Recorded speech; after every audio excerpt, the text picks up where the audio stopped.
मित्रों नमस्कार। सूचना की दुनिया पर आपका स्वागत है। मैं हूं डॉक्टर सुभाष चंद्र सिंह।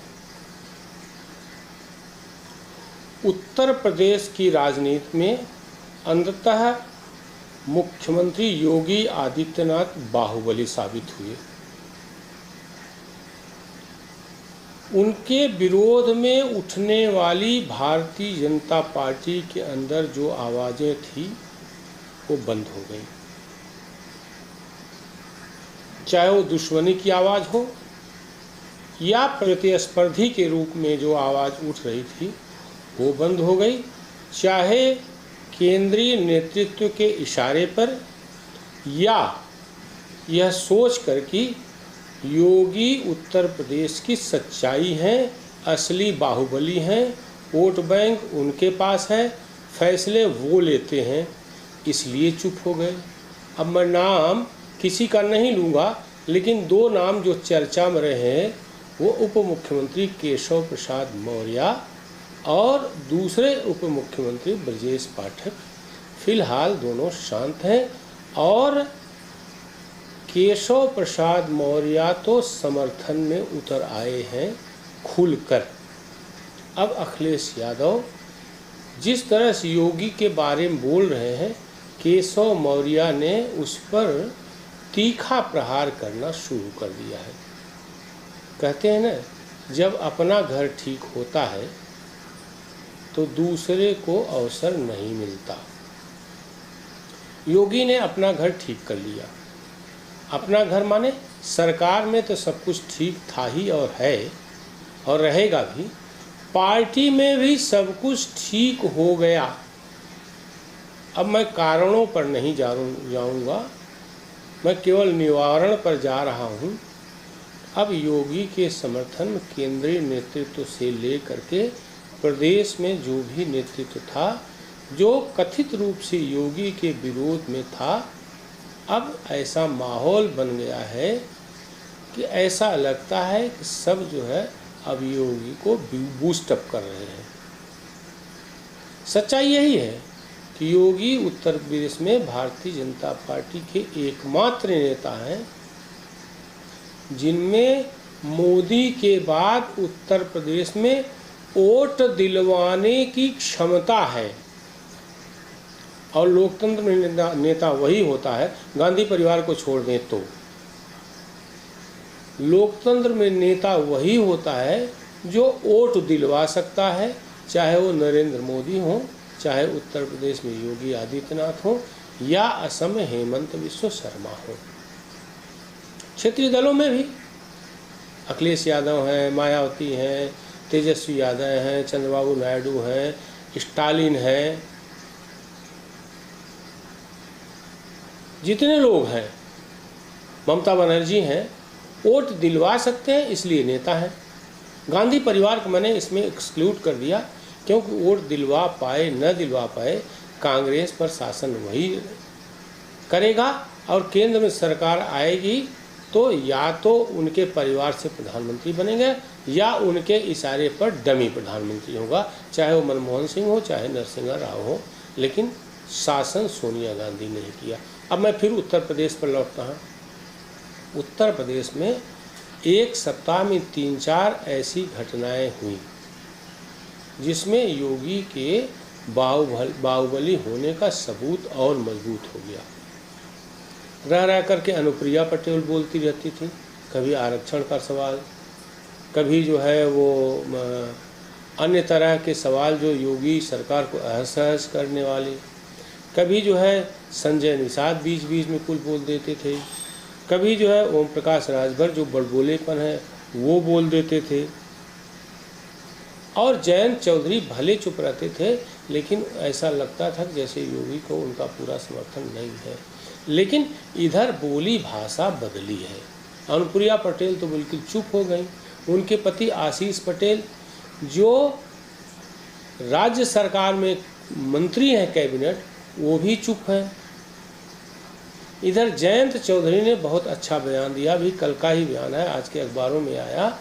उन्होंने कहा कि पुलिस इतनी मजबूत होनी चाहिए कि अपराधी थर थर कांपे। यानी उन्होंने पुलिस के इकबाल की बात कि पहली बार इधर दर इनकाउंटर हो रहे हैं, अपराधियों का वध हो रहा है। अभी मंगेश यादव का सुल्तानपुर ज्वेलरी कांड में हुआ तो अनुज प्रताप सिंह का भी हो गया। कहीं बदमाशों को ठौर लेने के लिए अवसर नहीं दे रही है पुलिस, और इन सब में योगी आदित्यनाथ की जो बाहुबली की छवि है वो काम आ रही है। जीरो टॉलरेंस अगेंस्ट क्राइम, ये जो योगी का मानस है और उनका जो ईमानदारी से प्रयास है वह पुलिस पर जो है सकारात्मक असर डाल रहा है, और बिना डरे बिना सहमे धड़ाधड़ अपराधियों पर कार्रवाई पुलिस कर रही है। मैंने जयंत चौधरी की चर्चा की, अब मैं संजय निषाद की चर्चा। योगी ने ऐसा काम कर दिया कि भारतीय जनता पार्टी में एनडीए गठबंधन के रूप में जो लोग शामिल हैं, चाहे अनुप्रिया पटेल हो, संजय निषाद हो, ओम प्रकाश राजभर हो या जयंत चौधरी हो, सब योगी के मुरीद हो गए। अभी मिल्कीपुर में जो मोहित खां है, अखिलेश यादव का गुर्गा है, अवधेश प्रसाद का विशेष रूप से गुर्गा है, जिनको अयोध्या का नया राजा कहते हैं, सपा वाले और कांग्रेस वाले। जब वहाँ एक निषाद लड़की जो नाबालिग थी उससे बलात्कार हुआ और गर्भवती हो गई, मामला सामने आया तो संजय निषाद रो पड़े, फक करके रो पड़े, और उन्होंने कहा कि उसको हर हाल में सज़ा मिलनी चाहिए। उनके अंदर मुस्लिम वोट बैंक का मामला नहीं आया। और एक बात और मैं बताऊं कि अब जो लोग भी केंद्र में मोदी के साथ हैं, चाहे नीतीश कुमार, चंद्रबाबू नायडू, मतलब चिराग पासवान या शिंदे, जो लोग भी बाहर से सपोर्ट कर रहे हैं एनडीए के पार्टनर के रूप में, उनके अंदर से भी अब मुस्लिम वोट बैंक का लालच खत्म हो गया। यानी हिंदू बनाम मुस्लिम की राजनीति और समाज नीति में अब वह एनडीए पार्टनर के रूप में मोदी के साथ खड़े हैं। वही हाल यहाँ उत्तर प्रदेश में योगी की है। योगी जैसे भी हैं, जिस भी रूप में है, जैसा भी बयान देते हैं, सब स्वीकार है इन लोगों को। तो संजय निषाद रोने लगे और उन्होंने कहा कि मोहित खां के खिलाफ जितनी कड़ी कार्रवाई हो उतना ही अच्छा। और योगी कार्रवाई करने में पीछे हटते नहीं। मोहित खां जेल में है, जो अस्पताल धमकाने के लिए गए थे केस वापस करने के लिए उस लड़की के पास, वो सब भी जेल में है। मोहित खां के जो है वो बेकरी पर बुलडोजर चल गया। कन्नौज में नवाब सिंह यादव वो जेल में है, उसकी मदद करने वाली जो आरोप मतलब पीड़िता की जो बुआ है वो भी जेल में है। तो बिल्कुल जो है अखिलेश यादव जो है अब अपने बयानों का असर खो रहे हैं। योगी पर कोई बयान दे अब उसका कोई असर नहीं होता, क्योंकि योगी ने जो बयान अखिलेश यादव पर सरगनाओं पर दिया वो समाज में संदेश दे रहा है। संदेश यह कि क्रिमिनल और उनके सरगना और संगठित अपराध के खिलाफ योगी किसी भी कार्रवाई से पीछे नहीं हटेंगे। मैं ओम प्रकाश राजभर की बात करता हूँ। ओम प्रकाश राजभर बड़बोले नेता है, और चाहे जयंत चौधरी हो, अनुप्रिया पटेल हो, ओम प्रकाश राजभर हो या संजय निषाद हो, सब एनडीए का हिस्सा है। इसमें सबसे बड़ी भूमिका भारतीय जनता पार्टी के केंद्रीय नेतृत्व की है। सब रह करके अमित शाह से, केंद्रीय गृह मंत्री से मिलते रहते हैं और ज़रूरत पड़ने पर प्रधानमंत्री से मिलते रहते हैं। अब उनको लगता था कि अगर हम अमित शाह से मिलिए, प्रधानमंत्री से मिलिए, तो फिर योगी की कौन सी भी साख हमारा क्या कर लेंगे। लेकिन अब योगी वोट बैंक के निर्माता हो गए हैं। अब उनकी भी इनको ज़रूरत है जीतने के लिए, क्योंकि योगी के समर्थन के बिना अभी जीत नहीं सकते, और अखिलेश यादव में जिताने की कुव्वत नहीं है। विधानसभा में एक बार हो गई दुर्घटना, लोकसभा में आरक्षण और संविधान का झूठा जो है नैरेटिव गढ़ करके जीत लिए जो है कांग्रेस को मिलाकर के 43 सीटें। लेकिन काट की आरी बार बार नहीं चढ़ेगी, यह एनडीए के जो जयंत चौधरी, ओम प्रकाश राजभर, संजय निषाद और अनुप्रिया पटेल, इनको भी मालूम हो गया। तो राजभर ने क्या कहा, मिल्कीपुर में बलात्कार हो तो सपा नेता, कन्नौज में बलात्कार हो तो सपा नेता, और नकली नोटों का व्यापार हो तो सपा नेता। बड़ा भारी हमला है ये। अभी एक नकली नोटों का व्यापार करने वाला जो है सपा का नेता जो है पकड़ा गया, जेल में 8-9 लोग।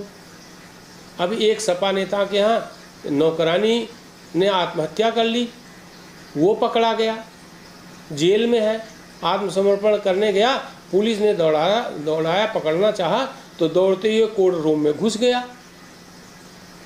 ये स्थिति हो गई है कि अपराध हुआ तो सपा के नेता सामने आए। यानी सपा के नेता ही अपराध में क्यों लिप्त पाए जा रहे हैं, यही सवाल जो है ओम प्रकाश राजभर ने किया।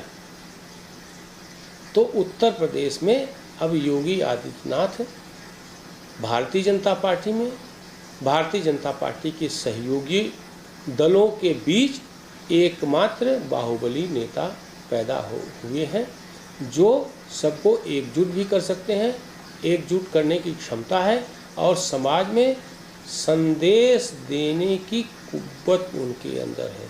जैसे उन्होंने कहा, कटेंगे तो बटेंगे, अच्छा संदेश गया हिंदुओं में। उनका जब अपराधी मारा जाता है तो उसके सरगना को दर्द होता ही है। अखिलेश यादव पर चोट थी। अब अखिलेश यादव जो भी योगी पर बयान देते हैं उसको अब वो हेडलाइन नहीं बनती, अब वो टीवी चैनलों पर पट्टी चलती है और सपा के सोशल मीडिया पर उसको वो प्रमुखता सकता है, बाकी कोई तवज्जो नहीं दे रहा है। तो इस एपिसोड में बस इतना ही। आप सभी लोगों से अनुरोध है कि जो लोग इस सूचना की दुनिया के इस एपिसोड को देख रहे हैं और जिन्होंने सब्सक्राइब नहीं किया है, वह सूचना की दुनिया को सब्सक्राइब करें, बेल आइकन दबाएं ताकि आपको नोटिफिकेशन भेजा जा सके। लाइक करें, कमेंट करें और शेयर करना न भूलें। आप सभी लोगों का बहुत बहुत आभार। आप इस YouTube चैनल को लाइक करिए, सब्सक्राइब करिए, कमेंट करिए और शेयर ज़रूर करिए।